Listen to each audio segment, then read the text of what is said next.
when we talk about objective, the conclusion should be accurate.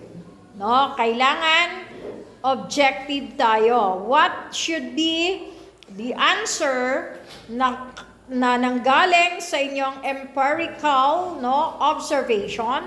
And when we talk about empirical observation, it means to say that you have conducted or you have done it through direct observation. Meaning to say, nakita or it was seen by your two naked eyes. No? Or kahit isa lang ang inyong eye, basta nagkaroon kayo ng empirical observation, ibig sabihin, direktang nakita ng inyong isang mata, kung isa lang ang ginamit nyo. Okay? Pero hindi natin sasabihin that empirical ay hindi siya direct observation or hindi nyo nakita. No? Dapat nakita talaga ninyo ang result, no? Dahil tayo we are finding the answers objectively, no? Not subjectively. Meaning to say, kung ano talaga yung result, yun ang ating i-declare. Naintindihan? Alright, next is, we have the critical. Leoparte. Andito ba siya? So we have the Mina. Using specifications to establish a certain confidence. Level to precisely interpretation whether the result are significant or not. Alright, so when we talk about critical daw, dapat we have to have a very good or confident level, no? Sapagkat ang ating declaration ay tayo na-interpret natin accurately, no? And it must be real, no? At masasabi natin na ang result ay significant or not. We can declare if the result is significant or not because we really arrive at a certain result which is accurate, and we are confident in declaring the answer. So it must always be critical kasi kailangan natin talaga i-declare ang tunay at totoong kasagutan. Right? So the next one is, it must be replicable. Okay? Sumilang, wala ba? Sarmiento. Let us have Sarmiento. This is to verify the validity and consistency of the research. Consistency, yes. Of the research if performed in the same conditions as the Original research, no? So gandahin naman ang pagbasa, class, no? Grade 11 na kayo. Okay. So pag sinabi nating replicable, what does it mean? No? Sabi natin, research is not duplicated, but replicated, no? Can I erase this one? Okay. So, kapag siya ay duplicated, for example, ang title ng inyong research is The Plight of Overseas Filipino Worker. No? Sabi natin, OFW. Overseas Filipino worker or migrant worker. Kapag ginaya natin ang title na to, ibig sabihin, duplication ang tawag doon. No? Kapag ginaya niyo mismo ang title. Halimbawa, nakita niyo itong research na to. At ang ginawa ninyo, nag-declare kayo ng title ng research, katulad din ito. So, duplication. Meaning to say, bawal. Mapaplagiarize kayo, no? Or, you will be subjected to plagiarism. Tandaan, ang pagkuha ng intellectual property right is violation of the law, no? So, you have to recognize and acknowledge the intellectual property right, no? So, kapag ginaya nyo to, kayo ay mako-contempt or you will be violating the law of plagiarism. Naintindihan? Pero, halimbawa, gagayahin nyo lang yung konsepto. Sasabihin nyo, i-declare nyo ang title nyo, The Plight, no, of Domestic Helper. The plight of domestic helper in the Philippines. No? In the Philippines. Marami naman, no? Na mga domestic helper. O kaya naman, lagyan nyo para hindi masyadong malawak, edi in Quezon Province. No? So para medyo, may konti lang yung inyong mga respondents. Lalo na, ito ay qualitative research, so konti lang ang kinakailangan yung mga respondents. No? Kasi qualitative siya, what you're going to do is to declare or to describe the result in narrative form. No? So wala kayong mathematical or numerical data na makukuha. Maybe you will have, but it is only concentrated up to the percentage lang. No? So, para ma-declare nyo how many percent, diba? Ang result ng inyong study, so, hanggang dun lang ang inyong kayang mailagay when it comes to the qualitative research. No? So, ito ang tinatawag natin na replication. No? Kaya ang research ay tinatawag natin na replicable. No? So ito, pwede itong title na to na gamitin nyo, pero itong nauna, kapag meron ng nakita nyo or nabasa nyo na meron ng conducted research with this particular title, hindi nyo na pwedeng gayahin kasi that is considered to be a duplication. No? Kaya sabi natin, research is replicable, no? And not duplicated. Okay? So next, let us have the types of research, no? The general types of research according to the usage, no? We have the basic or pure research, and the second one is applied research, no? Pag sinabi nating basic or pure research, the researcher aims to come up with knowledge or contribute to the existing body of knowledge, no? Kumbaga, kumukuha lang ang researcher, no, ng for example ng isang theory na existing na, no, halimbawa theory ni Jerome Bruner, no, pag-aaralan nyo or sususugan nyo or i-amend nyo, no, or patutunayan nyo kung tama ba or applicable ba ang theory ni sino nga yung sinabi ko?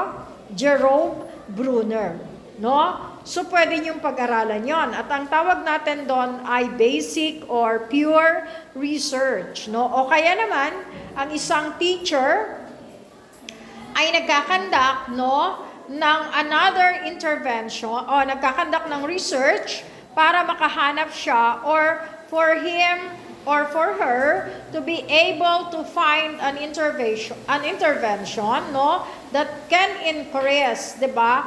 That can increase the interest or the performance of the students in a particular subject, no? Halimbawa ay gagamit siya ng gagamit siya ng mga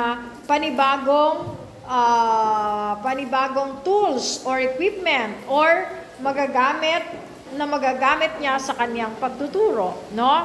So that is basic or the pure research. Then we also have the applied research, no? Ano naman ang applied research? No, in applied research, if the aim of the researcher is to find applications for the theories or create a product employing the existing data, no? So, applied research is, halimbawa, yung teacher ay nakapag-conduct ng research at napatunayan niya at nakagawa siya ng another intervention, so magiging applied research siya kapag ginamit sa kanyang pagtuturo. Diba? That is application. Or another, naka-invento kayo or sa research, naka-discover kayo ng panibagong pampalasa, no, in your recipe. So that is you are going to apply that in the recipe, in the succeeding recipe na iluluto nyo or gagawin ninyo, then that is what we call applied research. Okay? O sige, mag-ingay kayo. Now, according to methods naman, no, we have the qualitative and quantitative research. Okay? So, when we talk about qualitative, diba, sabi natin kanina, the focus of the qualitative research is on narrative form, no? Or ito yung mga description. Narrative, no? Description at ito yung quality, no? The quality or the description of the result of the research is all about qualitative, no? And the qualitative research always answers the question, why and how, no? Paano at bakit, no? Another qualitative research match with outcomes about application, no? Yung inia-apply o ginagamit. Then we have analysis, pag-analisa ng data. Synthesis, ano yung synthesis? No, pagsa-summarize, 'di ba? In other words, or to top them all, no, so and so that is the summary, no? And then all about evaluation. Okay, halimbawa, you're going to evaluate a book or a module.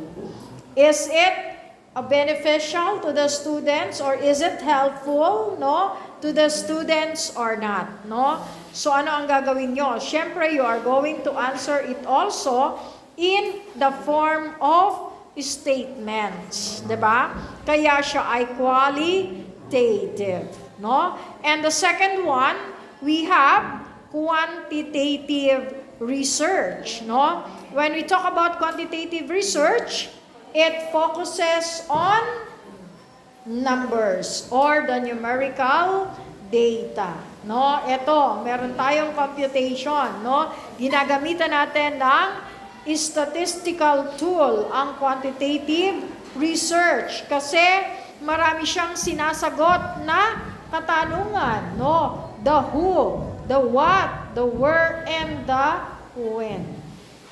So ito ay ilan lamang sa mga katanungan or the question stem na ginagamit sa quantitative research, no? The second one is match with outcomes about knowledge and comprehension, no? So you are trying to define, classify, recall, or recognize, 'di ba? In the evaluation or in the assessment of the result of the study, 'di ba? You can now have or you can arrive with a definition. You can arrive with a different classification, the recalling, or you are trying to remember, no, the certain things, and the recognition. No, kung dati ay hindi nyo nare-recognize ang isang bagay, but when you conducted the research, no, so lumabas na siya pala ay malaki ang ambag, no, doon sa inyong research. Okay? And then another, in the quantitative research, it also allows for measurement of variables. Yes, kaya nga sabi ko sa inyo, meron siyang numerical data because you are going to measure, no, the different variables that you have included in your title or in the problem, no? So another thing, it uses statistical data, no? Unlike in the qualitative, wala siyang numerical data. Kumbaga, ang computation lang ng qualitative is up to percentage, no? Finding the percent, no, of a certain data, no? And then we also have the larger population sample or the sample population ay mas marami kaysa sa qualitative, no? And yan, easily replicated. So madaling ma-replicate kapag quantitative. Babaguhin nyo lang ng konti ang ilang variables, no? So iba na or na-replicate na ninyo, no, ang isang research, no, na dati na ninyong nakita or nabasa. Kumbaga, kukuha lang kayo ng isang research na pwede nyong gawing basis or gawin yung reference, no, for you to be able to come up with another research. Okay?